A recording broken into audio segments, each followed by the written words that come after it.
ವೀಕ್ಷಕರೇ, ನಿನ್ನೆ ಬಜೆಟ್ ಮಂಡನೆ ಆಯಿತು. ಬಜೆಟ್ ಮಂಡನೆ ಆದ ನಂತರ ರೈತಪರ ಬಜೆಟ್ ಅಂತ ಕಾಂಗ್ರೆಸ್ ಹೇಳ್ಕೊಳ್ತು, ಹೇಳಬೇಕಾಗತ್ತೆ, ತಪ್ಪೇನಿಲ್ಲ. ಆದರೆ ಫ್ರೀಡಮ್ ಪಾರ್ಕ್ನಲ್ಲಿ ಇವತ್ತು ರೈತರ ಹೋರಾಟ ಇತ್ತು. ನಿಮಗೆ 2 ದೃಶ್ಯ ತೋರಿಸ್ತೀನಿ, ಬನ್ನಿ. ಈ ದೃಶ್ಯ ನೋಡಿ, ಯಾವ ರೀತಿ ಬ್ಯಾರಿಕೇಡ್ಗಳನ್ನು ತಳ್ಳಲಾಯಿತು. ತಳ್ಳಾಟ ಯಾವ ರೀತಿ ಇತ್ತು ನೋಡಿ. ಬ್ಯಾರಿಕೇಡ್ ಫುಲ್ ಫ್ರೇಮ್ ತಗೊಳ್ಳಿದಲ್ಲ, ತಳ್ಳಾಟ. ಇದು ಬಜೆಟ್ ಘೋಷಣೆಯಾದ ನಂತರ 48 ಗಂಟೆಗಳ ಒಳಗೆ ಫ್ರೀಡಮ್ ಪಾರ್ಕ್ನಲ್ಲಿ ನಡೆದಂಥ ಹೋರಾಟದಲ್ಲಿ ರೈತರು ಮತ್ತು ಬ್ಯಾರಿಕೇಡ್ ತಳ್ಳಾಟ ಯಾವ ರೀತಿ ಇತ್ತು, ನಂಬರ್ 1. ಎರಡನೇದು, ಈ ಸಂದರ್ಭದಲ್ಲಿ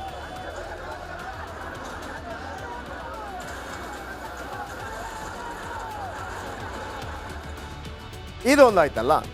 ಎರಡನೇದು, ಇಲ್ಲಿಗೆ ಕೃಷಿ ಮಂತ್ರಿಗಳು ಬರ್ತಾರೆ. ಕೃಷಿ ಮಂತ್ರಿಗಳು ಯಾರು? ಚಲುವರಾಯಸ್ವಾಮಿ. ಕೃಷಿ ಮಂತ್ರಿಗಳು ಬಂದಾಗ ಯಾವ ರೀತಿ ಮುತ್ತಿಗೆ ಹಾಕಿದ್ರು ಬನ್ನಿ ನೋಡಿ. ನೋಡಿ, ಇದು ಮುತ್ತಿಗೆ ಹಾಕ್ತಾ ಇರುವಂಥದ್ದು ನೋಡಿ. ಕೃಷಿ ಮಂತ್ರಿಗಳಿಗೆ ಮುತ್ತಿಗೆ. ಓಕೆ, ಫುಲ್ ಸ್ಕ್ರೀನ್ ಬನ್ನಿ. ಯಾವ ರೀತಿ ಮುತ್ತಿಗೆ ಹಾಕಿದ್ರು.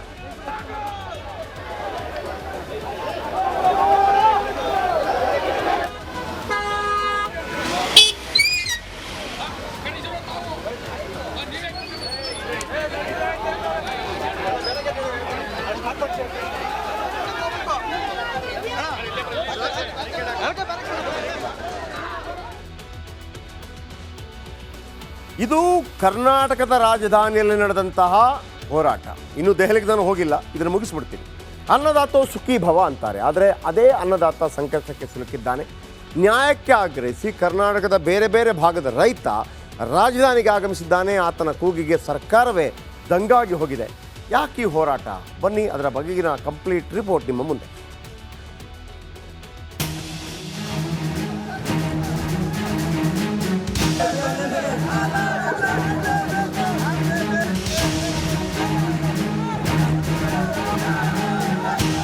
ನಿನ್ನೆ ಮುಖ್ಯಮಂತ್ರಿ ಸಿದ್ದರಾಮಯ್ಯ ರಾಜ್ಯ ಬಜೆಟ್ ಮಂಡಿಸಿದ್ರು. ನಮ್ದು ಜನಪರ ಬಜೆಟ್, ರೈತಪರ ಬಜೆಟ್, ಬಡವರ ಬಜೆಟ್ ಅಂತ ತಮಗೆ ತಾವೇ ಕ್ರೆಡಿಟ್ ಕೊಟ್ಕೊಂಡ್ರು. ಬಿಜೆಪಿಯವರು ಏನಿಲ್ಲ ಅಂತ ಉಪೇಂದ್ರ ಹಾಡು ಹಾಡಿದ್ರು. ಇದೀಗ ರೈತರು ಕೂಡ ಅದೇ ಹಾಡು ಹಾಡ್ತಿದ್ದಾರೆ.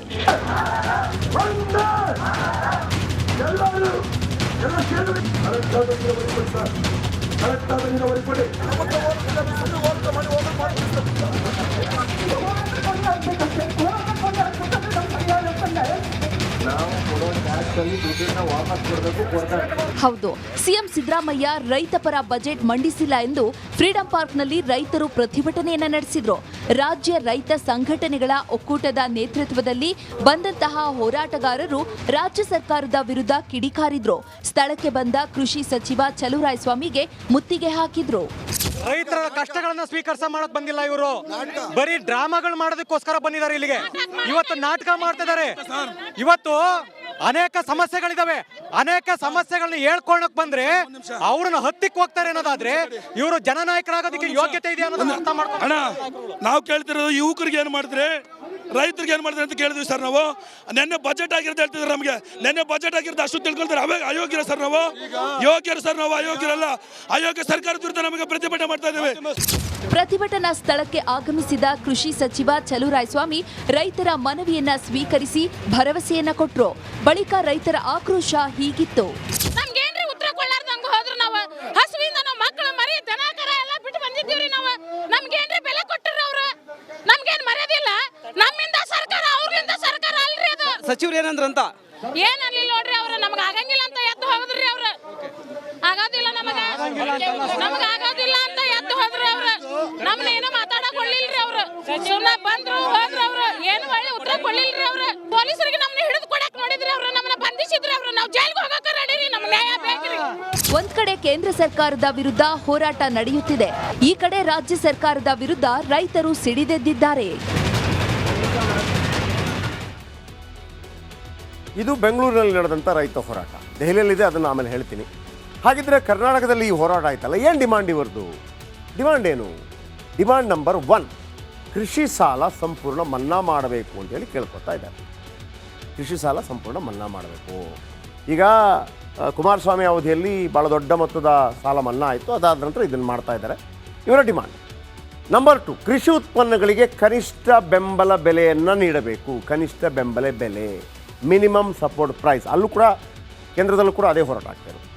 ಇನ್ನು ಭತ್ತ, ರಾಗಿ, ಜೋಳ ಬೆಳೆಗಳಿಗೆ ಬೆಂಬಲ ಬೆಲೆ ಕೊಡಬೇಕು. ಇದು ರೈತರ ಡಿಮಾಂಡ್. ಇನ್ನೊಂದು ಡಿಮಾಂಡ್, ಕ್ವಿಂಟಾಲ್ಗೆ ಕನಿಷ್ಠ 500 ರೂಪಾಯಿ ಹೆಚ್ಚಳ ಮಾಡಬೇಕು ಬೆಂಬಲ ಬೆಲೆಯಲ್ಲಿ.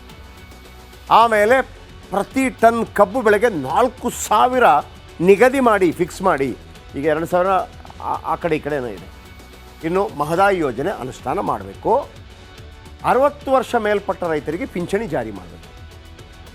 ಆಲ್ರೆಡಿ ಕೇಂದ್ರದಲ್ಲಿ ಹೋರಾಟ ಮಾಡ್ತಾ ಇರುವಂಥ ರೈತರದ್ದು ಇದುವೇ ಡಿಮಾಂಡ್. ಸೊ ಇದನ್ನೆಲ್ಲ ಕೇಳಿಸ್ಕೊಂಡ್ರು ಸ್ವಾಮಿ ಆಗೋದಿಲ್ಲ ಅಂತ ಹೋದ್ರಂತೆ. ನೆಕ್ಸ್ಟ್ ಏನಾಗುತ್ತೆ ಕಾದು ನೋಡೋಣ. ಈಗ ನಾನು ನಿಮಗೆ